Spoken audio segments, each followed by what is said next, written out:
Bukai, congratulations through to the semi-finals of the Europa League. What a performance. A great day at the office today. Yeah, it was fantastic, from start to finish. I just have to say thank you to God that I'm in a semi-final now and I'm going to have the opportunity to play a semi-final with Arsenal. We did it for all the fans. I think they all deserve it, all the support that they give us. So we're really happy to progress and happy with the performance also. Yeah, no, absolutely. The fans have been waiting for a performance like this. Talk me through those opening 24 minutes, because that was crazy, wasn't it? A goal disallowed and then you score 3. Yeah, I think we showed real character, because obviously we got the first one and then it was disallowed. It took quite a while, and I heard it's only, just a fraction offside for Emil, so it's a bit disappointing for him not to get his goal because I think he deserved it. But, we kept going. We got the first one again with Nico, then the second one with Lacan, and I got one myself. So I think we was really strong in the first half and we pretty much killed the game in the first half. And what you did as well was manage the game. I mean, it was so different to last week, because this one you really grabbed by the scruff of the neck and you kept control from start to finish. What has changed in a week, Bukayo? No, I feel like in the first leg, we played really well. We just weren't clinical. We missed a few chances.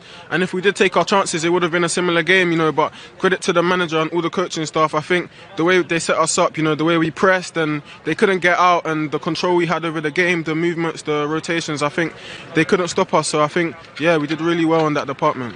Yeah, you mentioned the fans. You've had to take a lot of criticism this season, haven't you? How hard has that been to take, and what does this particular performance do now to sort of really turn your season at the sharp end of this campaign now that's left?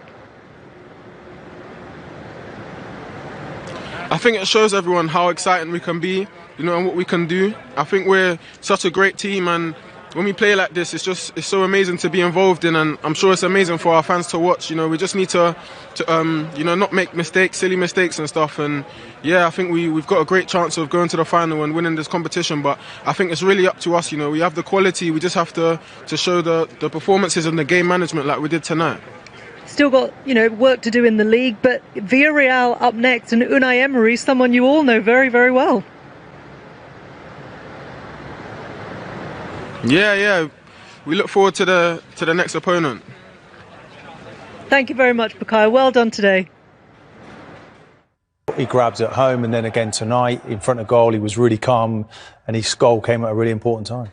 I guess we have to ask the question, where has that Arsenal been at times this season, Karen? Yeah, and I'm still trying to figure that out myself. I felt tonight the back line and the leadership and the game management, which you spoke about at pre-show, was delivered really well. I think we'll look at the stats later on to show that actually Arsenal didn't really have that much possession, and maybe this is more pragmatic from Mikel Arteta to know the team we've got and we'll play counter-attacking football and it will work. I'll ask you the same thing. Well, they're here now, aren't they? Yeah. We don't have to worry about... Well, they need to keep it going now, though. They have to keep it going. Emery, the former manager as well, mouthwatering Villarreal to play in the next round. You love that, don't you? And then Manchester United, little Manchester United, just waiting in the distance. So we said 4 games tonight. Now there's only 3. And you look at the form in the Premier League, 9th position. This is the chance of success. And they took it tonight. They grabbed it. They realised that. They've got to keep doing that through to the end of the season. You've mapped this out. If you can get to Gdansk, you will, won't you? If I'll be there, don't worry. You'll book your flight, or maybe that Baltic ferry. Who knows? Europa League quarter-finals tonight. Man United 2-0 winners against Granada. 4-0 in aggregate. Another goal for Cavani in that match. It was Roma 1, Ajax 1, but Roma through to play Manchester United in the semi-finals. And Unai Emery and Villarreal through as well. 2-1 winners against Dinamo Zagreb.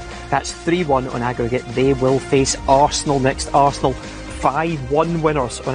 Brilliant player. What an interview. You can just feel the enthusiasm, can't you, coming through the TV, Karen? Absolutely. And he's reading the game. And, he spoke about being clinical, managing the game. I know, Martin, you were seeking to press the team more, and they did that today. So even he's reading the game and his intelligence, outstanding, and he is a joy to watch. And the fans will be ecstatic that he keeps referencing them as well, because it is about them. He's loving it. Do you know the thing is, on and off the pitch. The thing to remember as well, that young man did not get to play in the cup final last year. Yeah. Didn't play beyond the quarterfinals, and he has a point to prove. He wants to get to another final. That would have hurt him. He was watching everybody else celebrating, and he did really well last year. Probably deserved to get on in that game. It didn't happen for him, but maybe it's a blessing because he's driven at the moment. He's really dragging this team forward, and his contribution tonight was a different class. Wants to get to another final, wants to get to the Euros as well, and if he keeps playing like this, surely he's got to go this summer. Oh, his versatility is a must. I mean, that's actually a very good save there, isn't it? And then, of course, we had the disallowed goal. And Smith Rowe as well, you have to say, these two driving into the box, the telepathic link up between the two of them. Every player tonight was on it, but this here, he takes control. They just can't stop him. He's just too good. I mean, that's absolutely emphatic, the way he puts that ball in the back of the net, and then everyone's celebrating together. Really good night for Arsenal. He knew exactly what he wanted to do there, finishing that goal, didn't he? Absolutely, and I really like him on the right-hand side purely because he can cut in field and he can roam in 10 positions at times and that, come into his strong foot and take the shots and opportunities. Yeah, so like I said, his game intelligence has really developed over the last year or so. And he can play as a 10, he can play as a left-back, which I keep suggesting, but they never do it. He can play right wing. Goals, why he can play right wing. Yeah. He really is an outstanding talent. So why wouldn't Gareth Southgate pick him for England? But we've been trying to pick our 23. It's not easy. Someone's going to miss out, but for you, he's in there. Well, the November friendlies he played in all three, and so quite uniquely he's been named as a front player and a defender. I can't remember anyone since Gary Mabbott, maybe back in the day, that might have made it, or Hemley Hughes was a midfielder come defender. So he's quite unique in the skill set that he has. Is he in your squad? It's tough. If he stays fit and healthy and keeps doing what he's doing, he's got every chance. Just 19. He's already got 4 goals in Europe for Arsenal now. That equals a club record for teenagers, as you know, along with Charlie George and Ray Kennedy. Charlie George, Ray He's Kennedy. in good company Two already. fantastic, great 71 double winners. He goes on and has half as good a career as those two, then he's going to do well. But I think he will. He's here to stay. Yeah, and there was an injury doubt going into this one. We shouldn't forget that. Taken off at the weekend. Let's look back on the first half. The devastating 10 minutes that we were talking about at half-time. It actually started with the disallowed goal, and then this all came right after, Karen. It was, and yet Smith Rowe's feat in this was unbelievable. How he got away from, 6 players in this, and that's where you want your number 10s, but the best number 10s have to have the composure, and he does this. He gets 1 nutmeg, he gets a second one, but for me it's this pass, which is the second nutmeg, to pick that out, to dig that out, and I think he does really well there, Pepe, because he's took the extra touch, because if defender fouls him, he actually wins a penalty, and some people might go, why didn't he take it first time? But he's composed. People like me. Yeah, and Pepe deserves a big shout out there as well, because he's come under some criticism, and in this leg, certainly in this round, he scored 2 really important goals. That was the penalty. This fella as well steps up. Never looked like it was in doubt. You've got a good senior player, 29 years of age. Talk of whether he's going to stay or not. But while he's here, he's making it count. And he's a good influence, I believe, on what's around him. And I think don't underestimate that. You've got to have good professionals around the youngsters, and then it takes care of itself. Chambers does really well. Yeah, he's been really good at right back the last few weeks, actually, and the good relationship. Because what he does, he's been getting forward a lot, and again that enables Saka to go in field because he's creating the width. But defensively, he was really good as well, and the whole back line. I thought tonight there was an element of control, and like I said, every time they were being pressed, they were just turning them. We're not going to take any risks tonight. Our clean sheet mentality is really important. You mentioned Pepe in there, scored last week as well. Did he justify the inclusion then ahead of Martinelli? Because you'd have played Gabriel Martinelli, wouldn't you? It shows the strength and depth, first of all, doesn't it, Martin? That's exactly that. And I know that they paid a lot of money for him, and people don't want to talk about that. But, it's now starting to come, isn't it? In important games, he does put a performance in, and when he's through on goal, he's icy cool. A lot of people might have pulled the trigger there, the keeper might have saved it. So we're getting a return. And it's just coming together at the right time. The one thing we need to be wary of is they beat Spurs recently and then lost 4 games. Yeah, false dawn. So it's kind of like a pats on the back, and we're all doing it tonight.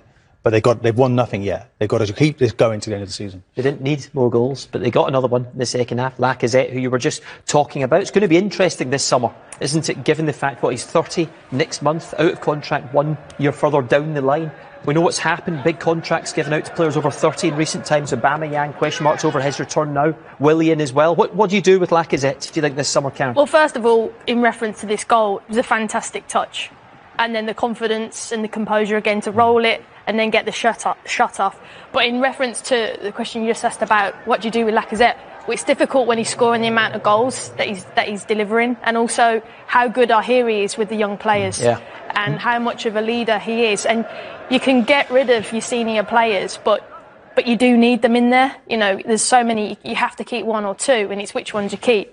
I think that the conversation you'd have with him is you're not going to be on top money, and you expand your manager situation, which is what I said earlier about Arteta.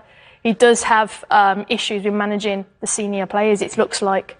He's got 17 goals this season now. He's the top scorer. Yeah. Can you afford to lose that? No, I don't think you can. I think he's really, really important. Aubameyang now, we've been told, has got malaria. He does. May well be coming back, so they're saying. Let's sincerely He's hope confirmed that tonight on Instagram, by the way, if any Arsenal fans don't know. He said that, the captain Aubameyang Yeah, tonight, we wish him well, don't we? And maybe that's the reason why he just didn't. It looks a bit off colour and wasn't really playing his usual football. But, you know, you want Lacazette in and around there. And the best example is he shows the youngsters. I mean, you've got young Balogun coming through, Nketiah, is his technique, the imagination there. So he feints to shoot, rolls his foot over it, opens the angle out and slots it home beautifully. What a great example that is. And just going back to the game plan tonight, Arsenal didn't control possession, did they, throughout the match? Certainly not in the first half either. But on the counter-attack, excellent tonight, Karen. Yeah, really good. And it's something that they might have to think about going forward. You have so many young, quick, dynamic, fast forwards that sometimes you might have to go, well, actually take less possession, draw teams onto us, and they'll hit them on the counter-attack, exactly what they did tonight. And I said this about Chambers getting forward, but these are the numbers and how quickly, and it's something you can train, how quickly can we break as soon as we win it. And it was the same at the weekend, it was the same tonight, breaking like the Alamo at times, up 4 getting forward, they're all going forward, they're all interchanging. And look at the results and the outcome that they've got. And for me, this is how Arsenal should be playing. It also protects the back line as well, because they can just protect them until the opposition give the ball away, and then they can break. I think